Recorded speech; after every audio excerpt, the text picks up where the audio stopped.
Let's Talk Money.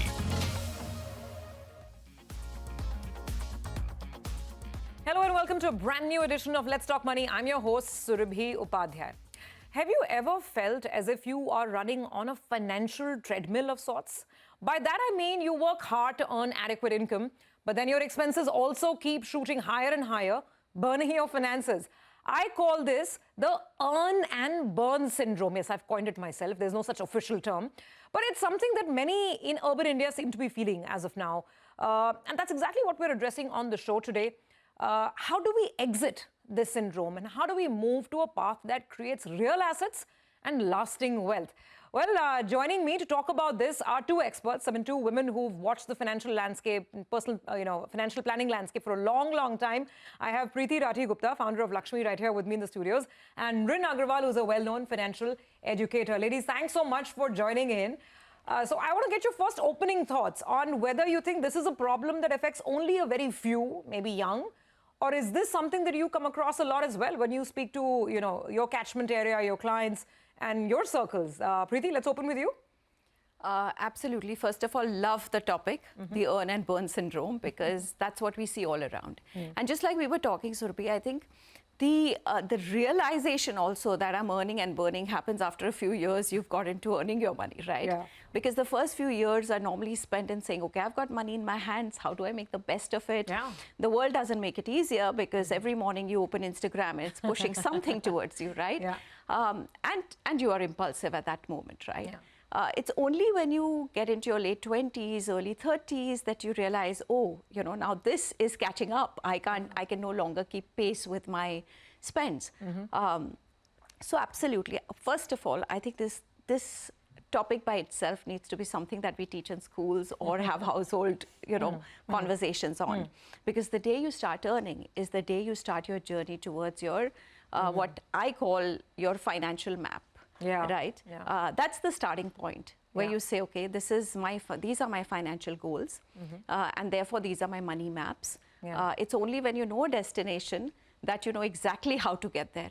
If you have no destination in mind, then you obviously are saying, okay, I have the money, let's just spend it. Money maps, I love that term. We need to find our individual money map, and no, you can't go to Google and ask for it. You have to sit down and do some homework on this, and that's what we'll get to in just a bit. But Mrin, on that, you're based out of Bangalore. What do you hear around? I don't know if it's a Bombay specific thing because rentals are high here, housing costs are high, or whether you hear this among your community as well.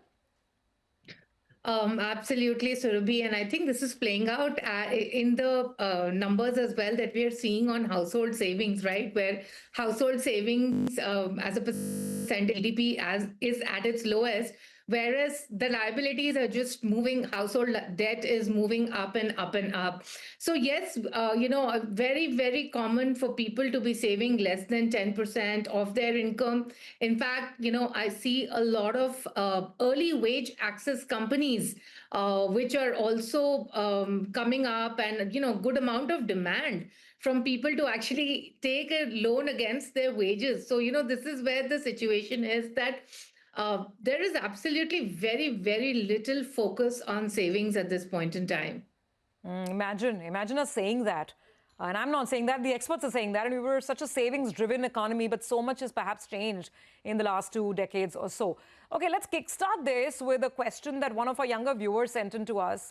Isha is now joining us on the phone line, and I think her query really symbolizes what a lot of people are feeling or expressing or going through, especially in urban India. Isha, so glad that you can join us on the show. Tell us, what is exactly your question? Hi, I'm Isha. I'm 24 years old and I currently live in Mumbai. Every time I get a hike, my spending seems to outpace my earnings. Now, how do I break the cycle? Okay, there you go. Sums up exactly what we're trying to discuss over here. So let's start with the beginning, with the problem itself. How do you look at it, Priti? This facet, is it just about we're spending too much, or is it intrinsically our behavioral problem, or is there something more to it?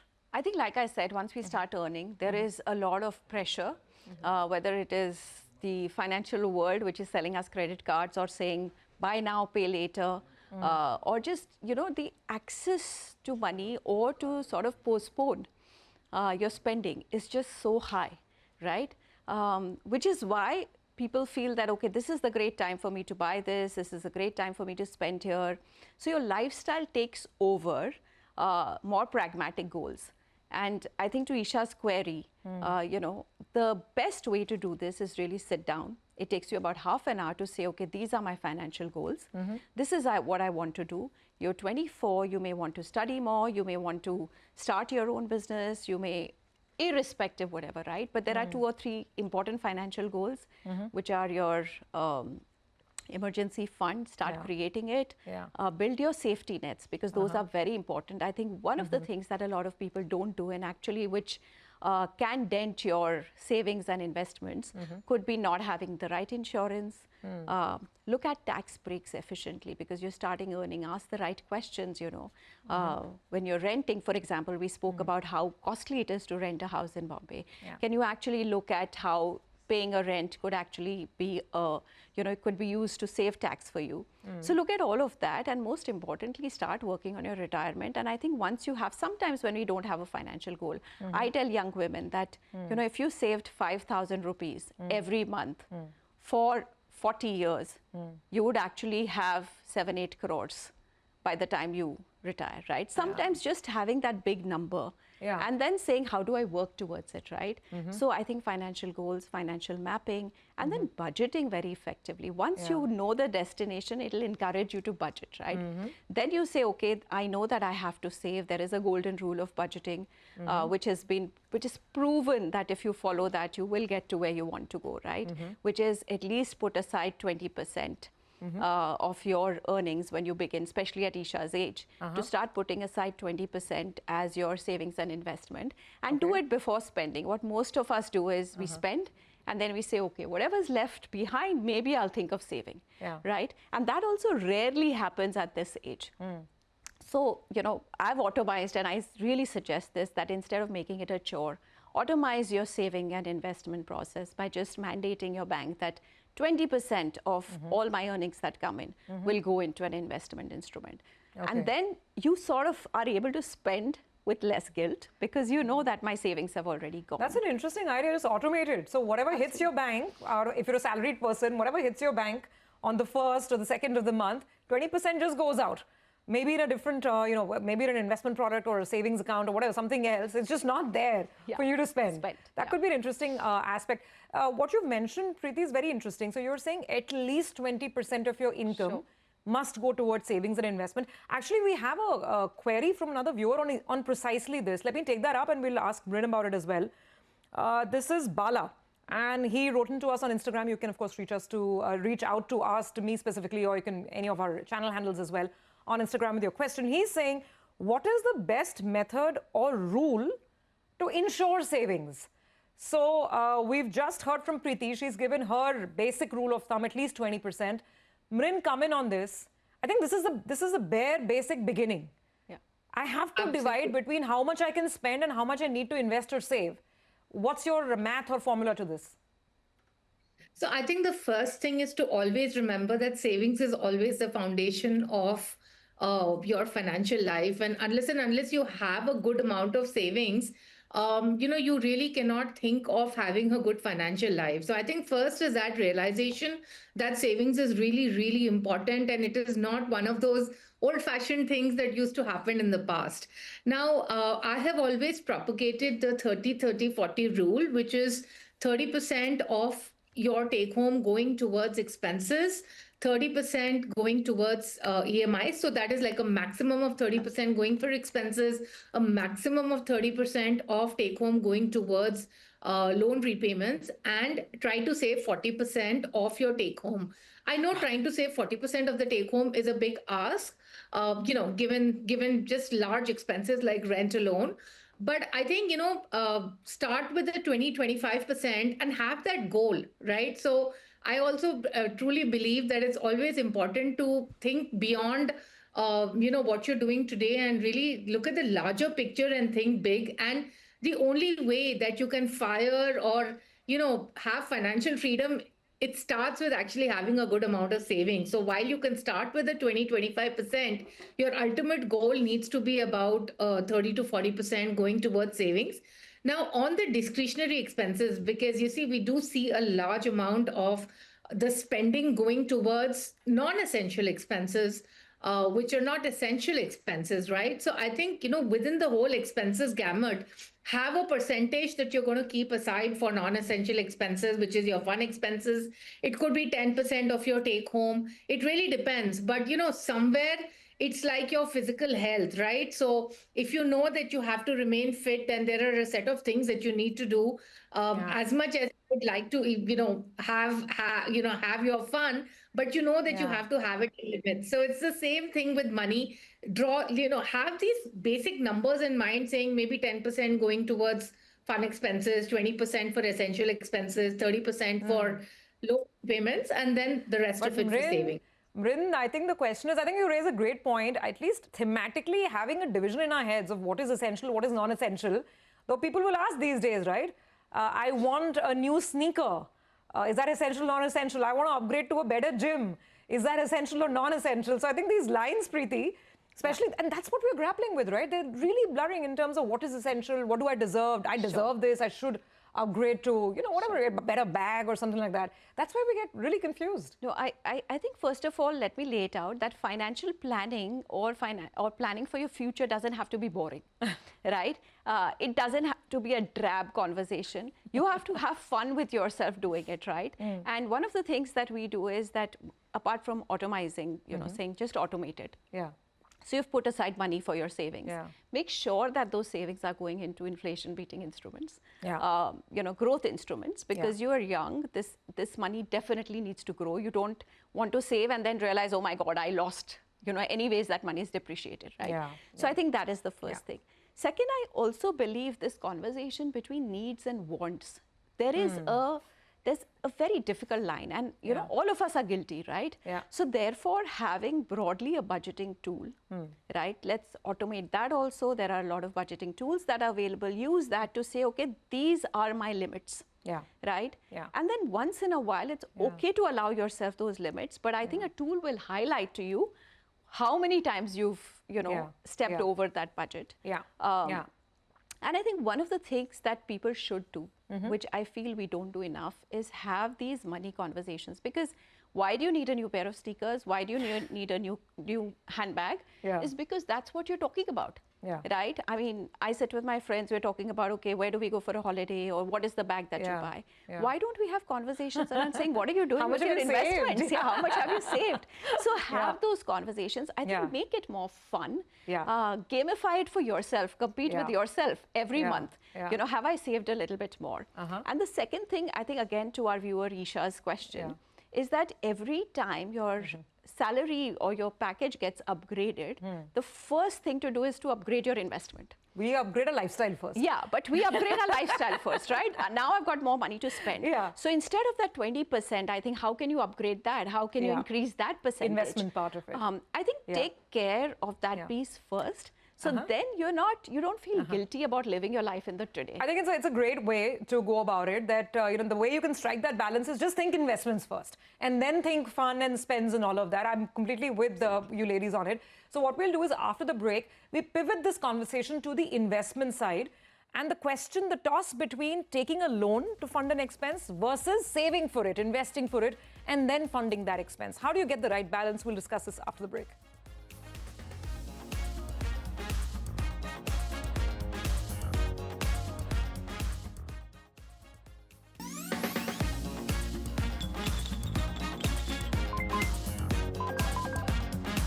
Let's talk money.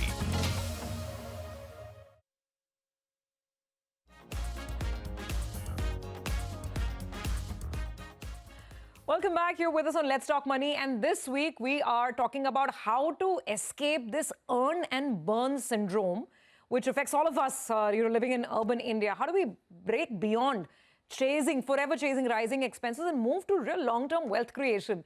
Well, we've discussed how obviously budgeting and cutting back on unnecessary expenses is the first step towards it. The second step is getting smarter with your borrowings and your loans and asking the right questions every time you're heading to the bank to take a loan. Mrin, let me open with you because I know you've run some numbers on this in terms of how EMIs can either contribute positively to asset and wealth creation or contribute negatively and take us away from our goals. So what's the framework with which we can look at it? Yeah. So let's take this example of a person, let's say earning 55 lakhs. So, the net take home would be somewhere about 35, 36 lakhs. Let's just assume some nice round numbers of saying that a person has a net take home of about 3 lakhs per month. Now, there are two ways to go about it. So typically what you will see is that, with that sort of a take home income, I have seen people having 50 to 70% going towards home loan EMIs, right? So I have taken one example where, let us say a person has taken a 1.5 crore home loan. They've done some down payment, so they've got 1.5 crore of home loan. The EMI on that actually works out around 1,40,000 rupees per month. And then, when you add up all the essential and the non-essential expenses, what you actually see is left over is only 10,000 rupees per month. So, just to give you an example of the percentage allocations, you will typically see about 30-35% going towards expenses.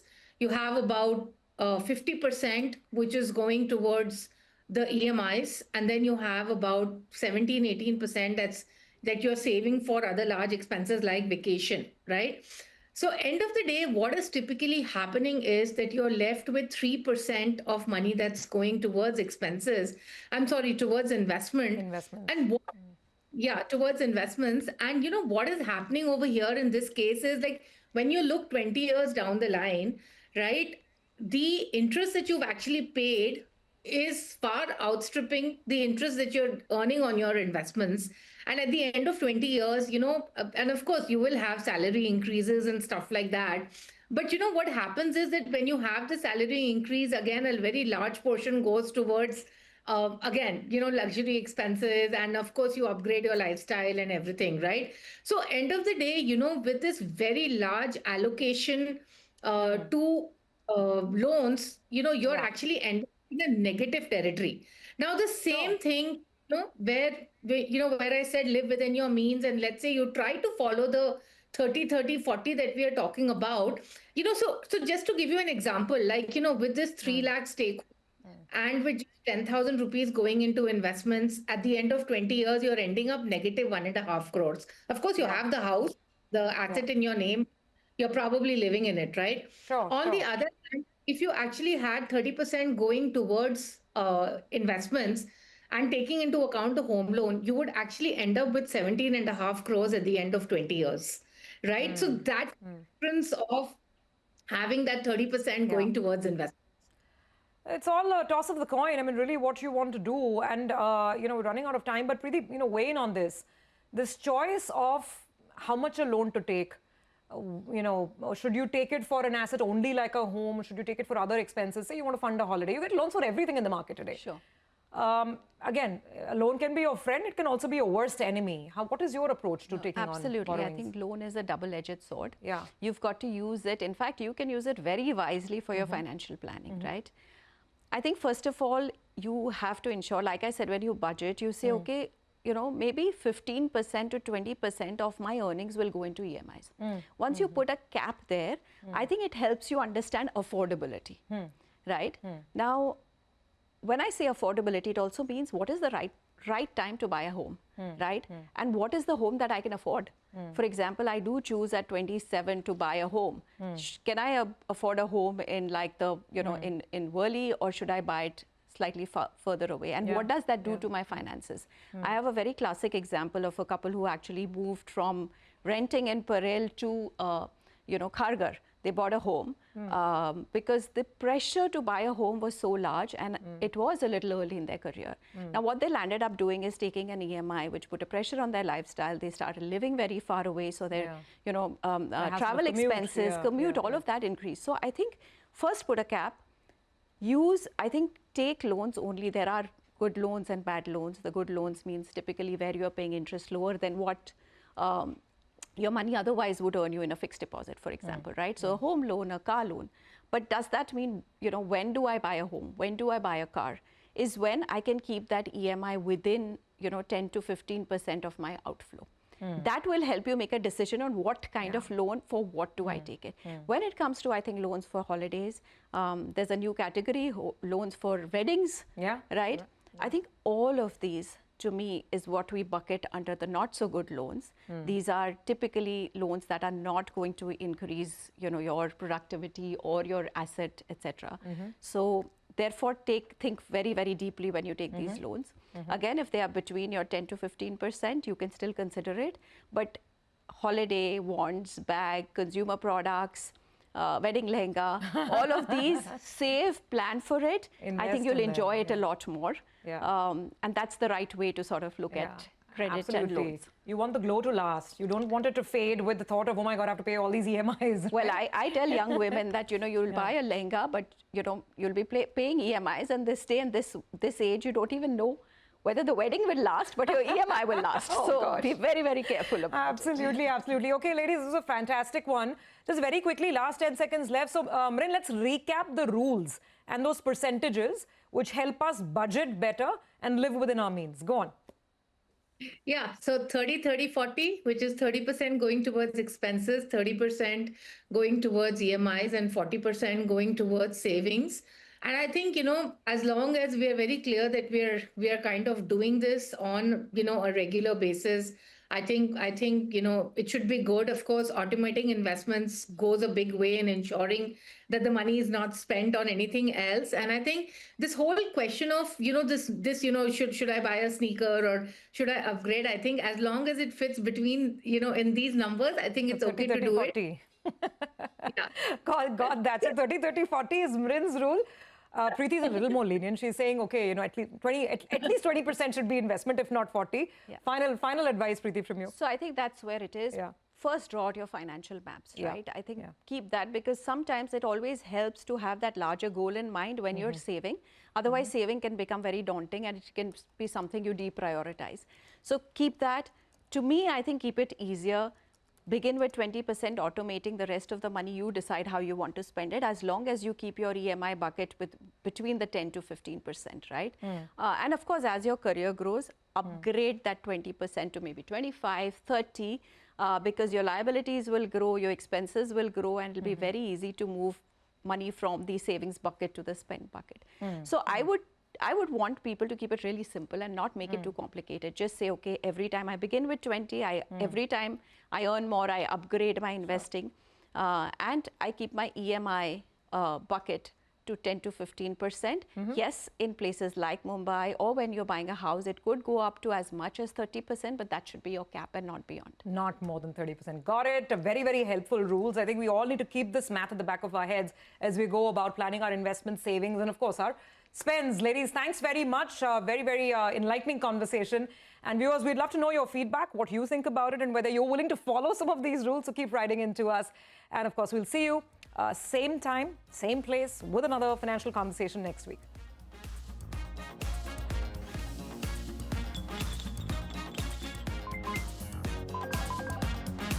Let's talk money.